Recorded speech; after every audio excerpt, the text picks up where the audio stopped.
राज चुग जी, इंदौर से। राधे राधे। राधे राधे महाराज जी। महाराज जी, सब्र और संतोष कैसे प्राप्त करें? जब तक भगवान का आश्रय नहीं होगा तब तक नहीं हो सकता। किसी व्यक्ति वस्तु स्थान के आश्रय से संतोष नहीं होता। अगर 100 की चाहत है, 100 मिल जाए तो 1000 की चाहत हो जाएगी, 1000 मिल जाए तो लाख की चाहत, लाख मिल जाए तो करोड़ की चाहत। रुपए से संतोष नहीं हो सकता, किसी व्यक्ति के भरोसे से धैर्य नहीं हो सकता, क्योंकि वो सीमित बल वाला, सीमित विचार वाला, सीमित देह वाला। हमको धैर्य और विश्वास दिला दे ऐसा असीम बल वाला, सर्वत्र व्याप्त, सर्वशक्तिमान। जब तक भगवान का आश्रय नहीं लिया जाता तब तक हमारा धैर्य और हमारा संतोष जागृत नहीं होता।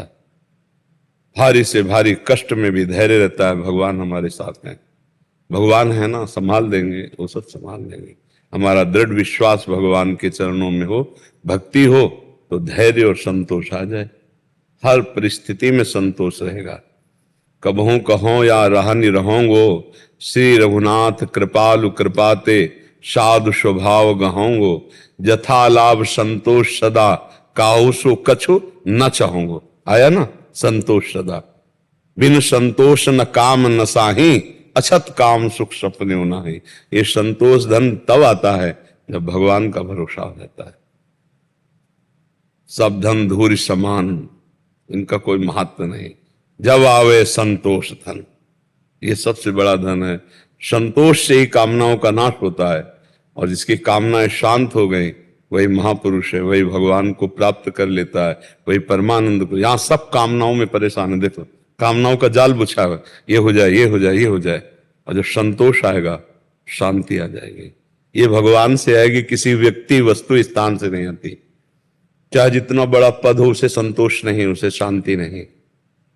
वो तुम्हारे सामने दिखाई देगा बहुत सुखी है, लेकिन जब हम लोगों से मिलते हैं तब पता चलता है।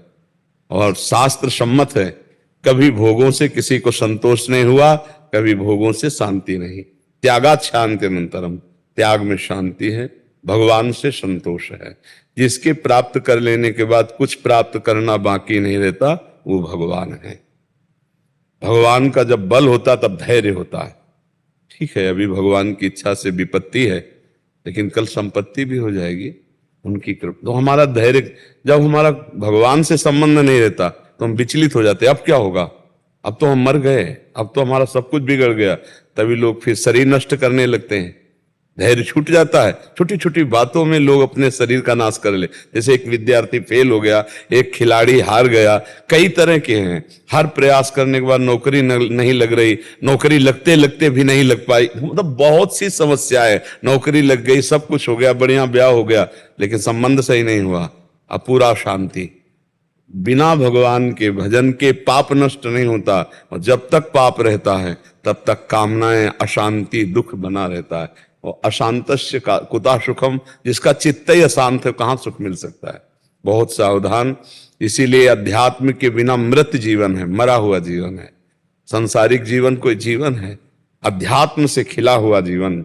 अध्यात्म ही सब कुछ है, अध्यात्म के बिना कुछ नहीं। तो धैर्य, संतोष, शांति, आनंद, ये सब अध्यात्म में है। राधा वल्लभ श्री हरिवंश गुरुदेव, मैं YouTube के माध्यम से पिछले कुछ महीनों से आपके एकांतिक वार्तालाप और सत्संग से जुड़ा हूँ। आपके एकांतिक वार्तालाप में जीवन को जीना और राधा नाम से सभी समस्याओं का समाधान हो जाता है, और ईश्वर को पाने के लिए नाम रूपी नौका का सहारा मिल गया है। गुरुदेव भगवान, मन में एक जिज्ञासा है कि धर्म और पंथ में क्या भेद है? जबकि सभी धर्म प्रेम और भाईचारे की शिक्षा देते हैं, लेकिन सभी धर्म का पालन करने वाले अपना धर्म श्रेष्ठ समझते हैं। देखो, इसमें एक बात ये देखनी है कि यदि हम अपना धर्म श्रेष्ठ नहीं मानेंगे तो हमारी रति नहीं होगी। तो सबको जो जहां चल रहा है वो एक ही परमात्मा, ऐसा समझो। जैसे यमुना जी हैं तो घाट अनेक है, लेकिन यमुना जी तो एक ही है ना।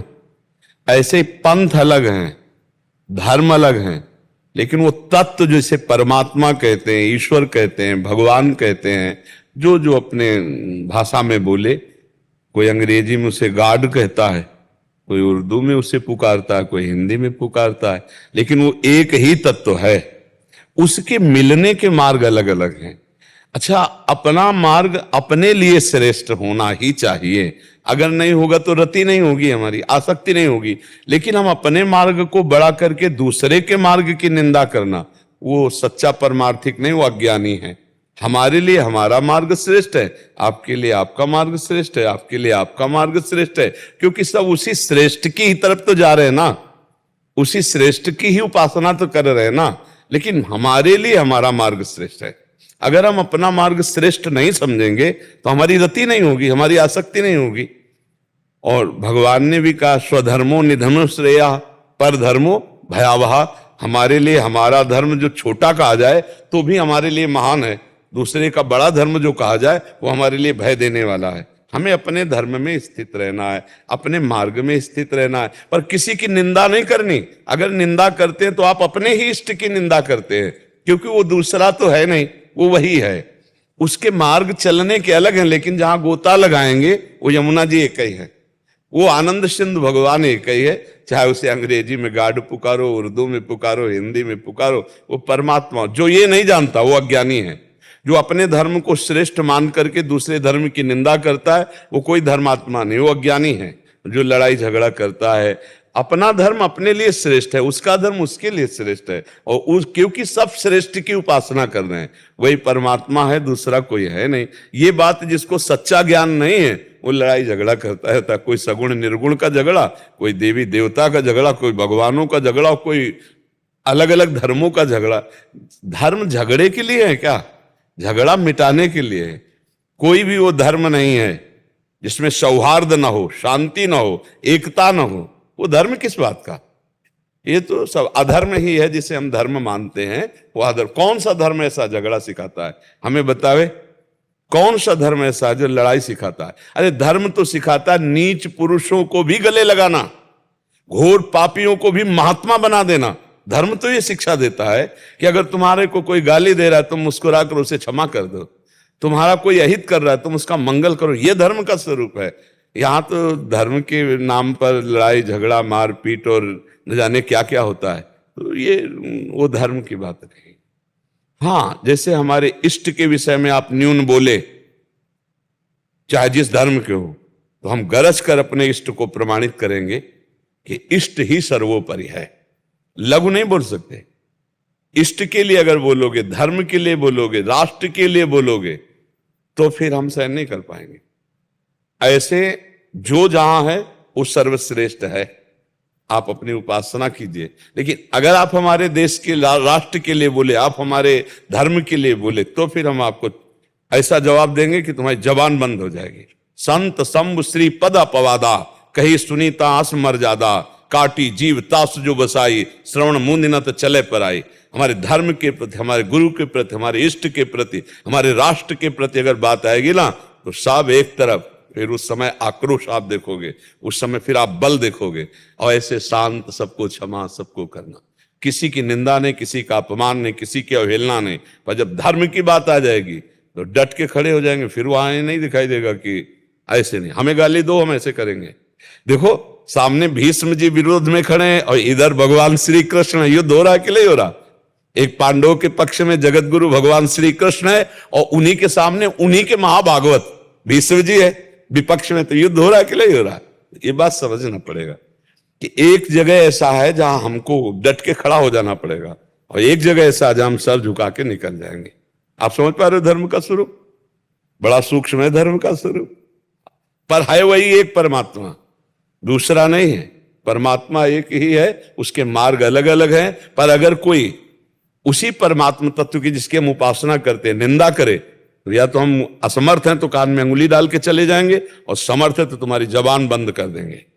तप बल से, बुद्धि बल से, ज्ञान बल से या शरीर बल से, किसी भी बल का प्रयोग करके तुमको हम दबाएंगे। ये धर्म का स्वरूप है। काटी जीव तास जो बसाई, श्रवण मुनि। काटने का मतलब उसकी जबान को रोक देना। अब दोबारा तुम ऐसा नहीं बोल सकते, इष्ट के प्रति नहीं बोल सकते, धर्म के प्रति नहीं बोल सकते। तो ये बात समझ रहे ना? इसे झगड़ा नहीं कहते। अपने इष्ट के विषय में नहीं, अपनी निंदा सुन जाए। जैसे अपनी निंदा में कोई बोले, हमारे सामने कोई बोले को आपको ऐसा बोल रहा है, ऐसा, उसकी मस्ती है, जवान स्वतंत्र है, गाली दे कोई। हम बोले किशोरी जी के विषय में बोल रहा है ऐसा, गुरुदेव के विषय में बोल रहा है, वृंदावन के विषय में, राष्ट्र के, फिर उसकी जवान का उत्तर ऐसा सामने फिर तो बैठ ही नहीं सकता, फिर बोल ही नहीं सकता। जितना बल भगवान, दीपक अपनी जगह प्रकाश करेगा, हाइलोजन अपनी जगह, सूर्य अपनी जगह, जितना भगवान ने प्रकाश दिया उतने प्रकाश से उसके अज्ञान अंधकार का नाश करेंगे। समझ पा रहे आप? अमन वर्मा जी हिसार से। श्री राधे